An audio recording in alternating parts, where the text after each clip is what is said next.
Bruins Beat is brought to you by Prize Picks and the Game Time app. And welcome into the Bruins Beat, presented by Prize Picks. Go use that promo code CLNS to get $50 back when you play just $5. And we're presented by Game Time. Go use that promo code CLNS to get $20 off that first purchase. Terms apply. I am Evan Marinofsky. That is Pete Blackburn. Pete, what is up? It's been a busy week, my friend. It's been a busy week. Boy, has it. It has been a wild week. And I think it's one of those things where it's not surprising. We knew that this was going to happen. This was kind of a matter of when. You had that video that you put out with, I think it was Saturday's game after they blew it to the Blues. And you had that ready to go. But again, I was saying to like Haggs, Ty, and Connor after Thursday night's game, it's a bad sign when like 4 times in like a month span, you are talking about firing the coach. You're like, oh, this is going to happen this night. Oh, it's going to happen this time.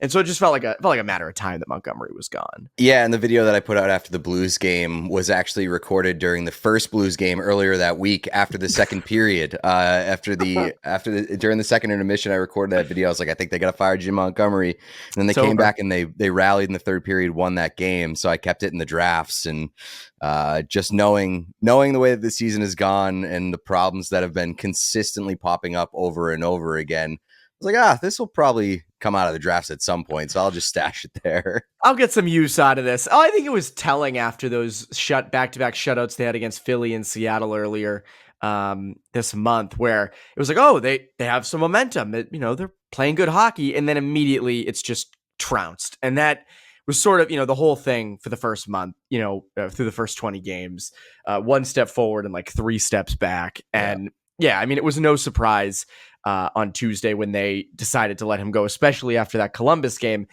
And I think, just sort of curious what your thoughts are. I mean, I've already kind of discussed this with our listeners about sort of Montgomery getting fired, but what was sort of your reaction to it?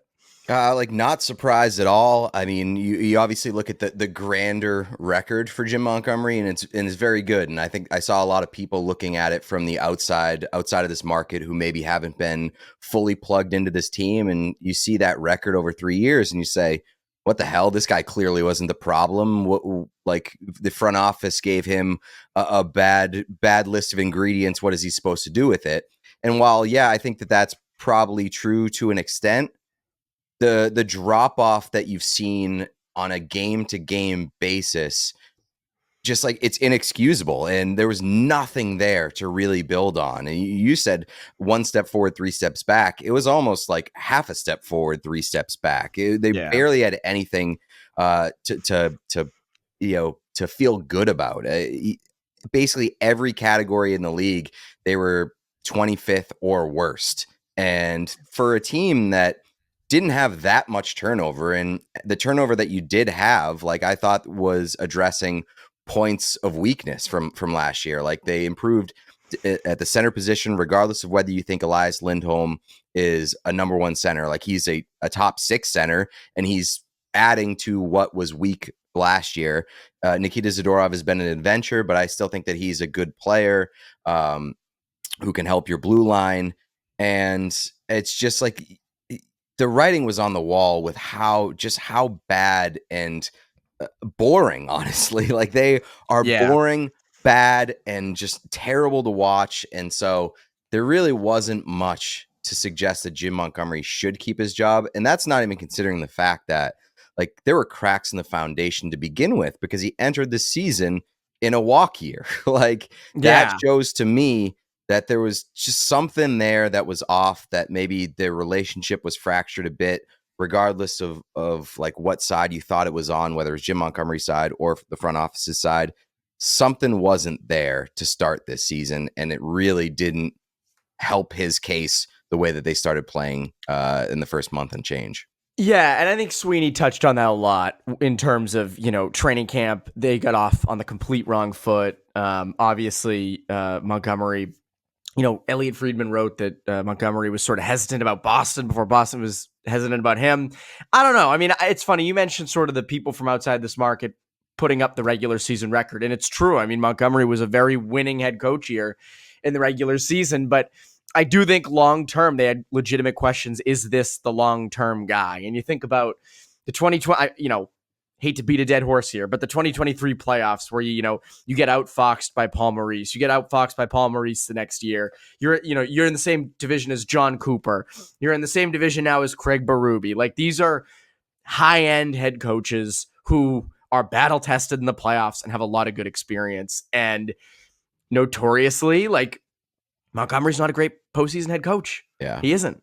He just isn't. And I do think there were legitimate questions. So I think that in the offseason, them not being able to come to an agreement, plus their reservations about him in the postseason, led to him getting canned. Obviously, the other part of it was the team was bad through the first 20 games. But I think if he had been a good playoff head coach over the last 2 years, like, all right, they're starting off bad, but you move on. Like, you keep let the guy keep coach through it.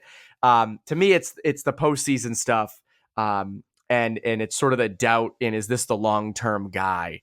I think it was big. Yeah, I don't know how much like that plays into it. Like, whether I mean, regardless of what you got from the postseason, like, you gave the Panthers a fight last year. They had gone on to win the Stanley Cup. You gave the Panthers a pretty good fight in the previous season. Obviously, you chunk it and you blow it, and it's a horrible reflection on you. But like, that team was still a really good team. So like, in hindsight, I wasn't like so concerned about the playoff. Like, is he great at making adjustments over the course of a 7-game series? No, but I think what outweighs that is what he was able to maximize from pretty like underwhelming rosters, at least an underwhelming roster last year, and was able to kind of maximize that and keep their window open. The players did him no favors to start this season. So, no, like, I agree. I completely agree. I definitely don't lay it all at his feet. And I think that, like, to a certain degree, the firing was undeserved based off of like a month and a half worth of bad hockey. But that month and a half's worth of bad hockey was so bad that you had to push some button to try to reset it, because just everything was going wrong. Yes, but I also think if they believed he was the long-term guy, they would have come to an agreement. They would have either given him an offer that he really wanted, or B, they would have just ridden this out and said, no, this is our guy. We believe in him. And the reality was, all the quotes at the beginning of the year were surface level about sort of his future here going forward. I think the other thing is, like, and you hit on it, like, I know they beat the Leafs last year, but they were, Hampus Lindholm fluky shot away from him being the first coach in pro sports to blow 2 straight 3-1 leads in consecutive years. And even again, like, I agree with you on the Panthers last year. Panthers in 2023 was a completely, that is an all-time bad thing. And it's unfortunate, because it's like, that stuff happens. Obviously, the Panthers are a really good team, and we kind of just didn't know it at that time. But you did have them 3-1, and you did blow multiple leads in Game 6. And yes, that is the players, but you can't fire the players. And I think that also, as you said, runs on this season too, the first month. Like, is it completely Jim Montgomery's fault? No, but a change had to be made. And a change was made. So now you have Joe Sacco, local guy, Medford guy.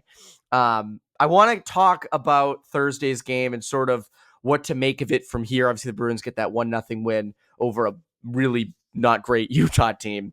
But first, Prize Picks, because it's Prize Picks time. Prize Picks is the best place to get real money sports action. Join over 10 million users and sign up today. You can now win up to 100 times your money on Prize Picks with as little as 4 correct picks. Prize Picks invented the flex play, which means you can still cash out if your lineup isn't perfect. You can double your money even if one of your picks doesn't hit. And Prize Picks puts their members first, so all withdrawals are fast, safe, and secure.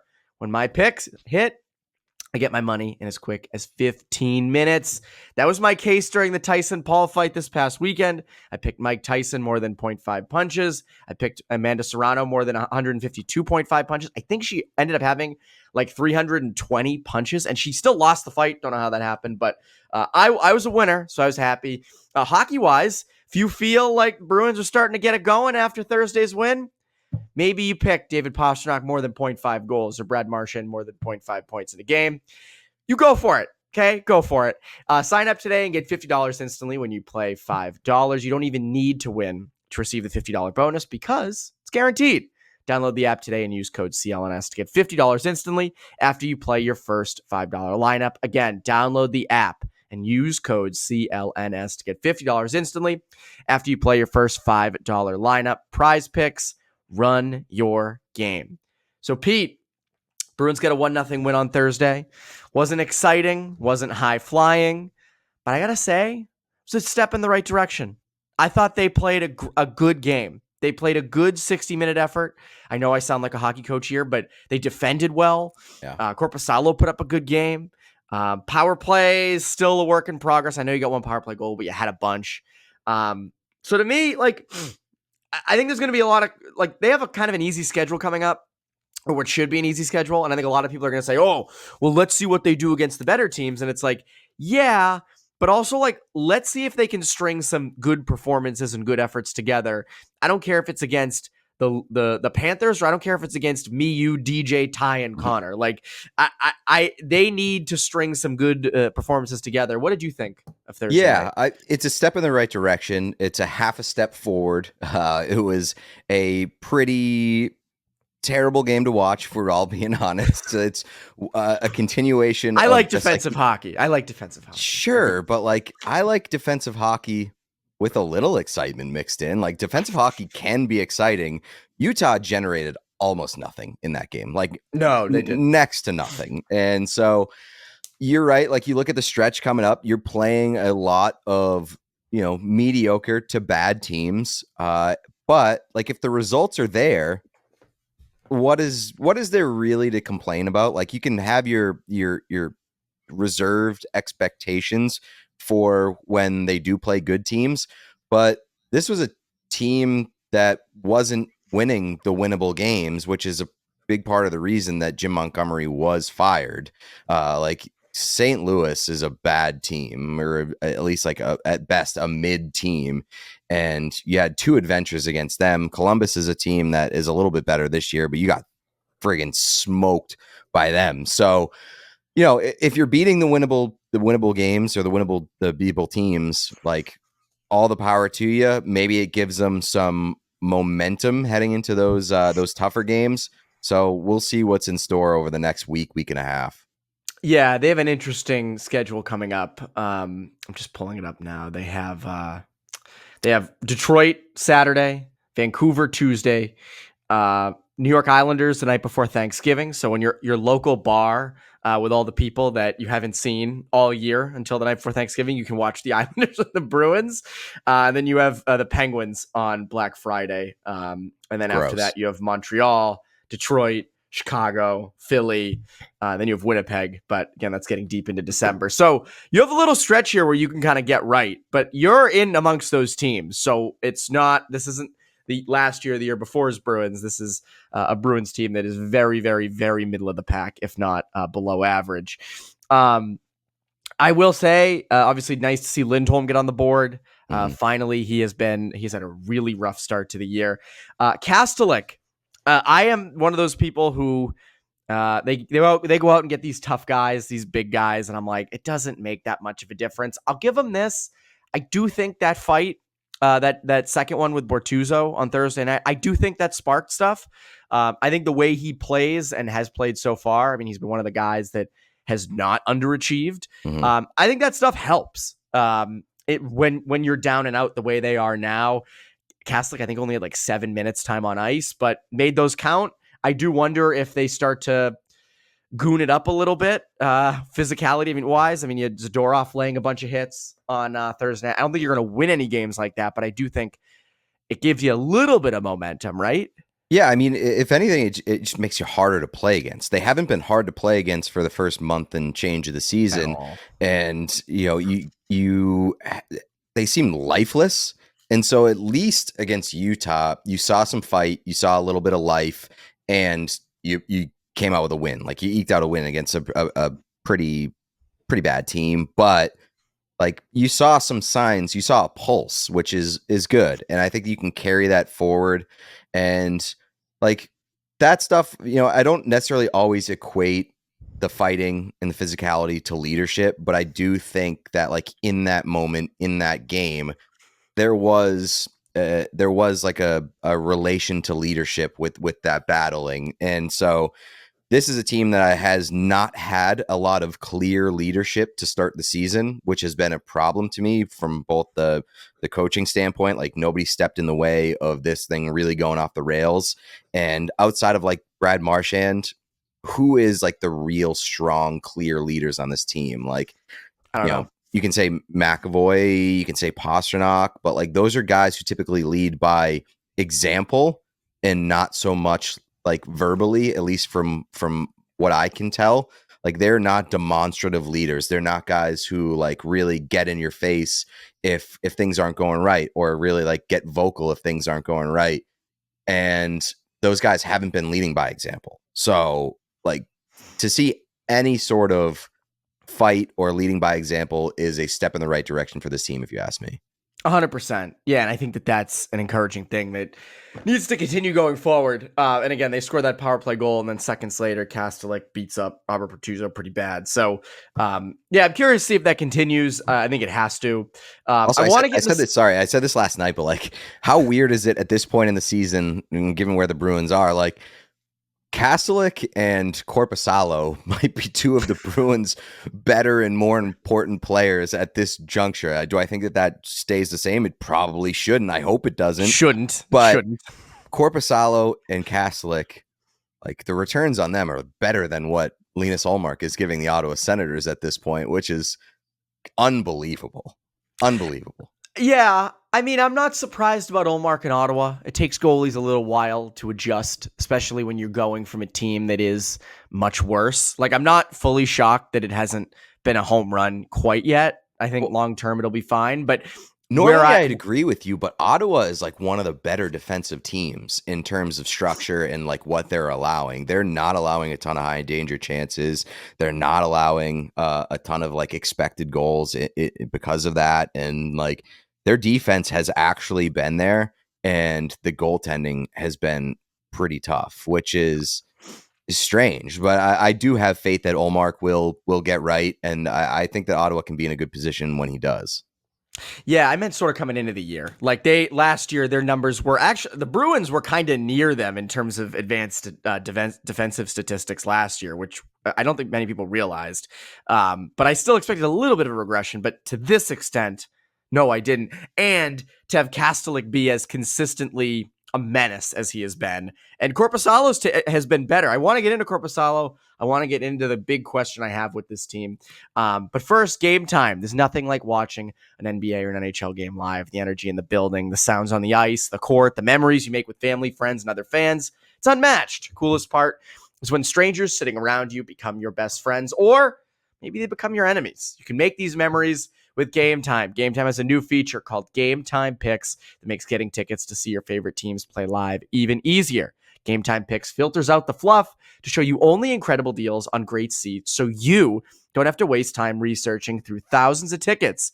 Curation makes it easier to save more on sports, concerts, comedy, and theater. When I use Game Time, I also love the flash deals, which help me get discounted prices on really good seats. Plus, who doesn't love seat views, which give a panoramic view from your seat in the app before you buy? So, take the guesswork out of buying tickets with Game Time. Download the Game Time app, create an account, and use code CLNS for $20 off your first purchase. Terms apply. Again, create an account and redeem code CLNS for $20 off. Download Game Time today. What time is it? It's game time. That's right, baby. So it is game time. And it is time you get a new camera. I know. Sorry. It's okay. The camera, I don't know what's going on. It's been an issue for me for a little while, on and off. So I apologize to you and all your viewers. That's fine. I want to just say that. So when when people are like, what's up with Pete's camera? Like, we covered it. Okay. It's okay. You can still hear Pete. You can hear Pete loud and clear. He sounds amazing. He's a little laggy, but that's okay. We'll work through it. He's Pete Blackburn. We'll do it for him. Is the season salvageable, Pete? Yeah, I mean, like, I think that the Bruins can get into the playoffs. Do I think they're going to make any like significant noise when they get there? If they get there, they'd have to show me a hell of a lot for me to believe in that once you head towards the postseason. But like, the Eastern Conference is not very good. And the Bruins, the fact that you fired the coach and you look like one of the worst teams in the league, and at the time you pulled the plug on that, you're still like within sneezing distance of a playoff spot. So like they're still very much in contention for a wild card, but that's more reflective of how bad the rest of the conference is. I agree. It's interesting because given what they've shown us. And I've said it a number of times over the last couple of weeks. They look like a team that needs a retool. They look like a team that needs to sell off Fredericks, Geekies, try to get some picks, prospects, and sort of revamp things, or even like a Coyle or a Zaka. But they are not looking at it like that. They still believe that they have a legitimate shot at getting back into the thick of it. And you're right. The East, and it's the Atlantic especially, is not very good. And I think the other thing is, like, I had high expectations for this team coming in. I thought they got better on paper. They didn't replace DeBrusk, but they did get what should be a number one center. They did solidify their defense. And obviously, yeah, you lose Olmark, but I did expect them to be better, and I expected some of the teams around them in the Atlantic to get worse. Everyone, like most of the roster, is playing at their worst right now. That's not going to be the case the whole year, most likely, for at least half of them. And if half of those 11 to 12 to 13 guys that are underperforming start to get to where they should be, and a few maybe play higher than that, you should be in the thick of it. Like, you should at least make the playoffs. And I think that's the thing. And, you have the coach getting fired. This has been your wake-up call. At some point, Jeremy Swayman probably will go back to being a top 10 goalie. When that happens, I don't know. They need that to happen soon. But I do think there is, like, I get the pessimism about this team. I feel it too. I mean, they've shown us nothing through 20 games that would make me think this is like even a playoff team, let alone a team that, wins around. But I do think there's that other side of the coin where I could see them rebounding over the next couple months. And by the end of the year, they're in the playoff picture. Now, I think to help them do that, you mentioned Korpisalo has been great to start this year, put in a bad position against Florida in that first game, but has, done an admirable job since. Swayman obviously has not after missing training camp. I'm starting to think they should go back to the 50-50 split, at least for the next couple weeks, of splitting games with Korpisalo and Swayman, because Swayman's numbers when he starts, consecutive games are not great. And Korpisalo's been playing well. So, like, I do think this is a time where maybe going back to that 50-50 split. I know you're paying Swayman a lot of money, but at least to get him acclimated again, I'm for the 50-50 split. What about you? Yeah, I'm a little torn on it. Like, you made your points. Like, Korpisalo obviously is a little bit stronger than Swayman right now, but you just gave Swayman over $8 million a year to be your number one and not to be your 1A or 1B. Like, he has to learn how to be that guy, and maybe you don't need to throw him into the fire, but at some point he's got to learn to be that guy, and he's got to figure it out. And maybe over these next however many games when they're playing like tougher, easier opponents, like maybe that's a good time for him to start maybe getting some confidence behind him and learning how to shoulder that workload when it's not extremely tough, or conceivably not extremely tough. But I don't know. Like, I don't think there's a right or a wrong answer. I just think that at some point Swayman needs to learn how to play every day, or a 60, 65 games versus 40. I agree. I just don't know if the time is now, given he missed training camp. I think this feels like preseason hockey for him, at least the way he's been playing. It's a month and a half. Like, he's been terrible. He should be coming out of training camp at this point in time. Like, I agree. I agree. I don't know. Like, I'm more interested. Like, I was thinking about it when you were talking about earlier, like getting back into a playoff spot and the position that they might find themselves in. I think the most interesting thing to watch with this team and their assets is where they find themselves nearing the trade deadline. And if they're in a playoff spot, but you're in like a wild card and you're still having like these ups and downs, and you're not looking super consistent, or you're not being taken seriously as a Stanley Cup contender, like, does this front office have the balls to sell? Or do they look at this and say, like we're 1 or 2 pieces away from, we could be making some noise. Like I very easily could see them being in either position where they could buy or sell. Like regardless of being in the same position, being in like on the fringe of the wild card or in a wild card spot, you could buy or sell. I have a hard time believing that this front office would sell if they're in a playoff position, not because like you shouldn't do that, but because the onus of like ownership is just make the playoffs. Just make the playoffs, get that gate revenue in the postseason. And like that's what keeps Cam Neely and Don Sweeney in their positions in a job. And I don't see them risking putting themselves in the line of fire by selling and maybe opening up the chance that they miss the playoffs. Even though like selling could be the smarter thing for this team to do to retool and be a better team next season.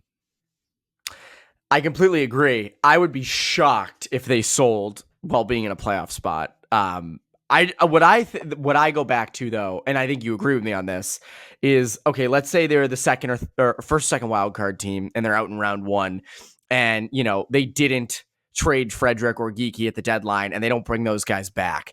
And it's like you could have got picks for those guys, or like even a Coyle, like throw Coyle in there or a Zacha. Mm-hmm. Like if there was a team, because I've been saying this for a week or two, people forget how crazy the trade deadline gets and how crazy the packages are and what you can get for guys. And when I say Pavel Zacha could probably get you a first round pick, people go, "Oh, you're insane. What are you talking about?" It's like, no, man, like a top 6 left wing or center who has produced in the past, who's not super old, who's on pretty good money. Like a team would give a lot for that if it meant, going deeper in the playoffs. And so, and I'm not saying definitely do that stuff, but with guys like, a Frederick, who does have, I think, some value and teams see some untapped potential, if you could get, a Tanner Jeannot like package for him around the deadline and you don't in exchange for losing in the first round, like you're the Red Wings. You're the Red Wings of 10 years ago. And like, that's a scary proposition too, where it's like you have a chance to sort of retool. And I agree with you. I don't see them in a position where like they're second in the Atlantic and it's like, oh, they're a definite playoff team. They got to go all in. But I also don't see them, 25th in the league. And it's like, all right, sell every single piece. I see them sort of in that middle ground, which a lot of people think is the worst place to be. Yeah. And Connor and I have been saying this. Yeah. And it does suck because there is that part where it's like you only have a very limited window to retool your roster before it's too late.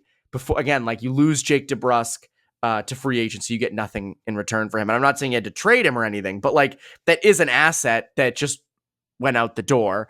And I do think this team, I mean, you traded Linus Ullmark, and the main part of it was you got a first round pick out of it. Like you need to start making your picks again. You need higher end prospects in your system.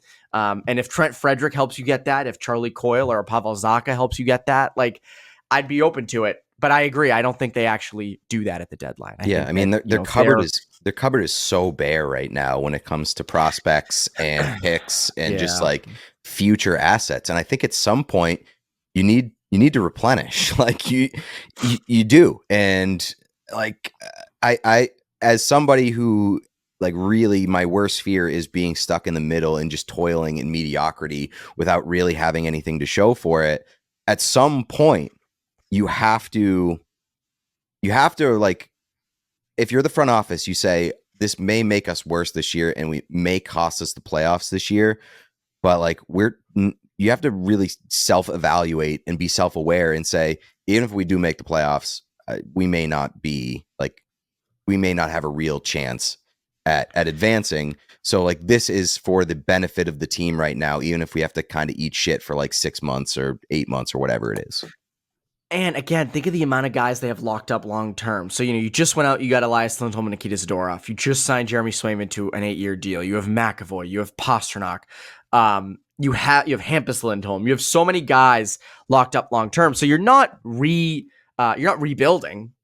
You're not rebuilding, but right. You're trying to strengthen the guys around those guys. And if you don't feel like Trent Frederick and Morgan Geeky, or as I've mentioned, Charlie Coyle or Pavel Zacha, I doubt they would deal Zacha given how close he is with Pasternak and how good those two work together. But like, I love Brandon Carlo. I think he's phenomenal, but like that's been another name that's been tossed around. Like if you don't feel like you have the right supporting cast on this for this group, you got to make legitimate changes because there are a lot of guys that are going to be around here a while. And if you are mediocre for a long time with all that money tied up, this product's going to be awful and you're not going to win a thing. So I agree with you. If they're that first, second wild card, like fringe playoff team, I'm with you. Do what the Capitals did a couple of years ago where they traded Orlov, they traded Hathaway, get pieces in return, draft guys. And I know a lot of people say, well, the Bruins can't draft. Well, you need to let them draft. And at least try. At least try. And I'll give them this. They got Mason Lohrei in the second round. They got Matt Poitras in the second round. Like you can get good value guys. And, you know, has Lohrei been the guy they everyone's hoped he would be to start the year? No, not quite. Matt Poitras down in Providence as well. But like, long term, I think those are legitimate pieces of this team. I think Poitras, you know, potentially a top 6 center. I think Lohrai's a top 4 defenseman. So, like, you got to give them time. But you do need to supplement that core with a good supporting cast. And right now, that supporting cast ain't getting it done. So, interesting stuff. I'm sure you and I will talk a lot more as the season goes along, whether it's deadline stuff or any of that. But Pete, what can people look forward to from you? We've got What Chaos stuff still coming up every day, Monday through Thursday on What Chaos. YouTube, it's youtube.com/@whatchaosshow. And then it's on all the podcast platforms. We got a bunch of players lined up and great interviews. So yeah, just check us out there. That's really my only plug. Well, it's a big show, so go do that. And that's been Bruins Beat. That's been Pete Blackburn via a hostage cam. And I'm Evan Marinofsky. You guys can, one episode, you guys can hang with that. But anyway, that's been Bruins Beat. You Bruins Beat listeners, have a great rest of your week. Thanks for having me, buddy. Sorry about the camera.